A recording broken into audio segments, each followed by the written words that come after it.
नमस्ते बच्चों। आज का हमारा जो पाठ है उसका नाम है विमान का आविष्कार। विमान मतलब हवाई जहाज जो हम शू करके उड़ता हुआ देखते हैं और उसमें बैठने की इच्छा हमारे सबके मन में होती है। तो बच्चों, हजारों सालों तक मनुष्य पक्षियों की तरह उड़ने को एक सपने की तरह देखता रहा था। ये सपना पूरा हुआ 18वीं शताब्दी में। इस पाठ में उन वैज्ञानिकों को याद किया गया है जिन्होंने वायुयान की खोज की और अंतरिक्ष यात्राओं को सुगम बनाया। ये विज्ञान की विभूतियां हैं। हमारा उन वैज्ञानिकों को शत शत नमन है। पक्षियों को मुक्त गगन में विचरण करते देखकर आपकी भी उड़ने की इच्छा होती होगी। मुक्त गगन बच्चों, खुले आकाश में विचरण करते हुए मतलब उड़ते हुए, घूमते हुए देखकर हमारी भी इच्छा होती है ना कि काश हम भी ऐसे उड़ पाते। फिर हमको चलना ही नहीं पड़ता, पैदल चलने का झंझट ही खत्म हो जाता और जो गाड़ियां लेकर के हम दौड़ाते हैं ना, वो भी सब कुछ खत्म हो जाता। काश कि हम भी उड़ पाते। आप भी पक्षियों की तरह दूर दूर तक उड़ पाते। धीरे धीरे मनुष्य की यह इच्छा बढ़ती गई। अपनी तीव्र इच्छा की पूर्ति के लिए पहले मनुष्य ने कल्पना का सहारा लिया। इस संबंध में अनेक कल्पनाएं हमें कविता और कहानी के रूप में पढ़ने को मिलती हैं। मतलब कि मनुष्य की ये इच्छा तो बहुत सालों से थी और जब हम कोई इच्छा करते हैं तो उसे हम कल्पना करने लगते हैं बच्चों, सोचने लगते हैं उसके बारे में। और जब ये चीज़ें हम सब सोचते हैं तो ये कहानी कविताओं के रूप में हमारे सामने आती है। मतलब जो हमारे लेखक होते हैं ना, वो इन कल्पनाओं को लिख कर साकार करते हैं। तो बस यहाँ पर लेखक ने कहा है कि पहले हमने इच्छा की, उस इच्छा को मन में लाए और फिर उस इच्छा को हमने कहानी कविता के रूप में लिखा। मानव हृदय और मस्तिष्क दोनों का धनी है। मतलब मनुष्य का एक बहुत बड़ा दिल है और मनुष्य का एक बहुत सोचता समझता हुआ दिमाग है। हृदय ने उसे कल्पना लोक में विचरण कराया और मस्तिष्क ने उसे यथार्थ से परिचित कराया। उड़ान की कल्पना से उड़ान का यथार्थ जन्म। आइए इसे विस्तार से पढ़ें और समझें। यानी कि मनुष्य के हृदय ने कल्पना की, उसके बारे में सोचा, विचार किया और मनुष्य के मस्तिष्क ने उस कल्पना को जन्म दिया यानी साकार कर दिया। जोसेफ और एंटनी मॉन्टगोल्फियर दो फ्रांसीसी भाई थे। यह नवंबर 1781 की बात है।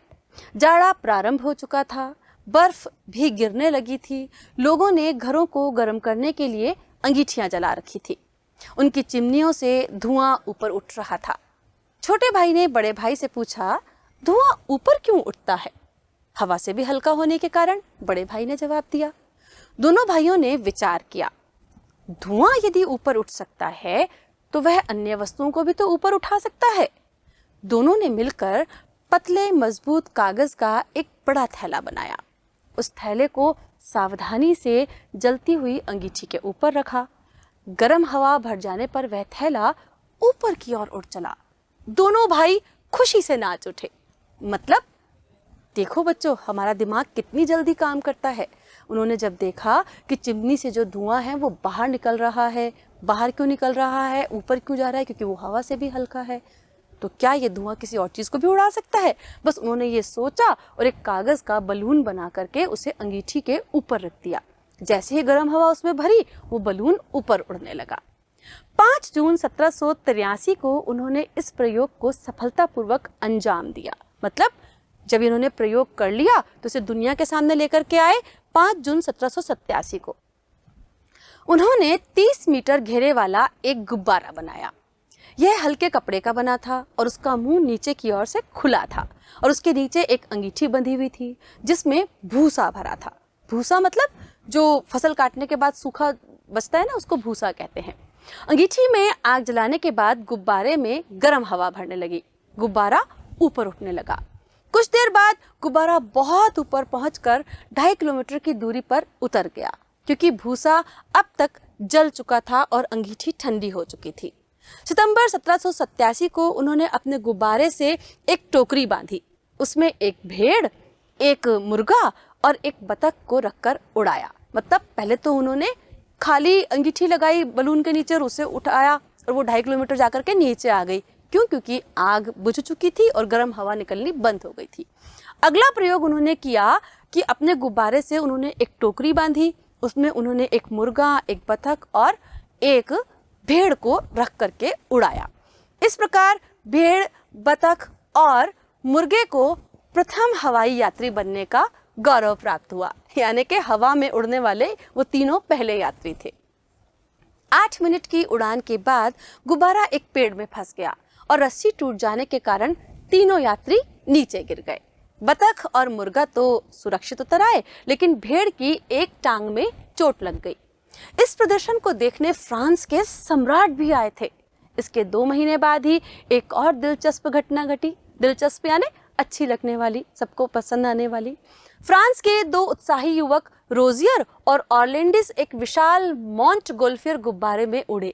दोनों लगभग 25 मिनट तक हवा में रहे और पेरिस से 10 किलोमीटर दूर सुरक्षित उतरे। इसके बाद शीघ्र ही यूरोप के कई देशों में गुब्बारे में उड़ान भरना लोकप्रिय हो गया। बच्चों, आपने देखा है गुब्बारे को उड़ते हुए?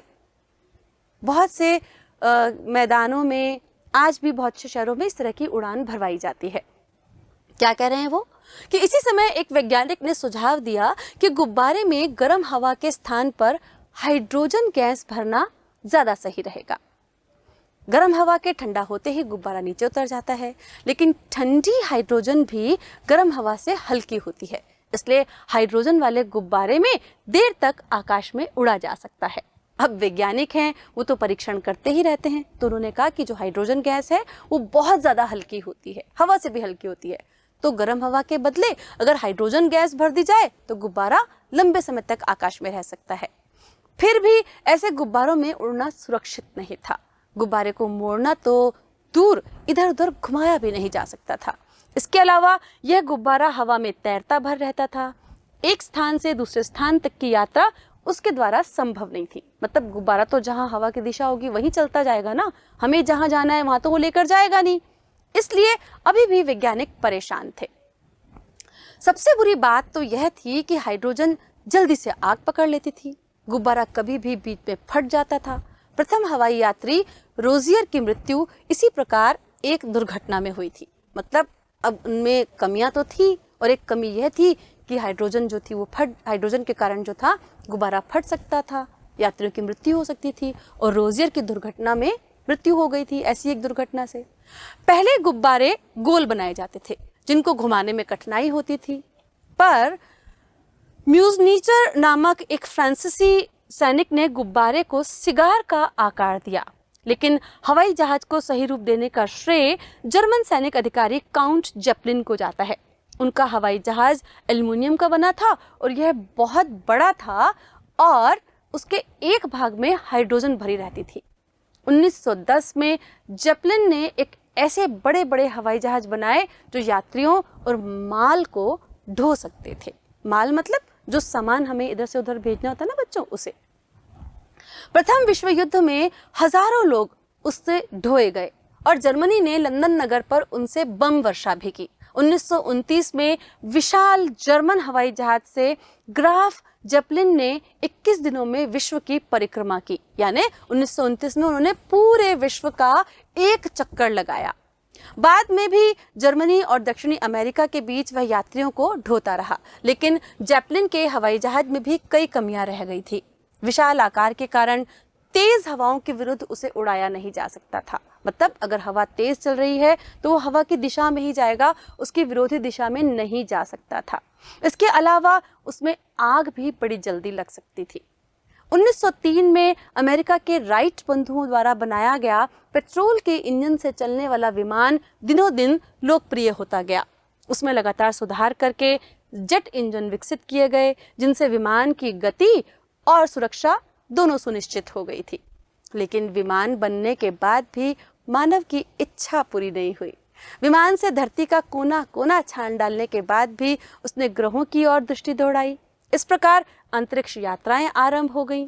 अंतरिक्ष यात्रा का मुख्य यान अंतरिक्ष यान कहलाता है, जो शक्तिशाली रॉकेटों से पृथ्वी से बहुत दूर दूर तक पहुंचा दिया जाता है।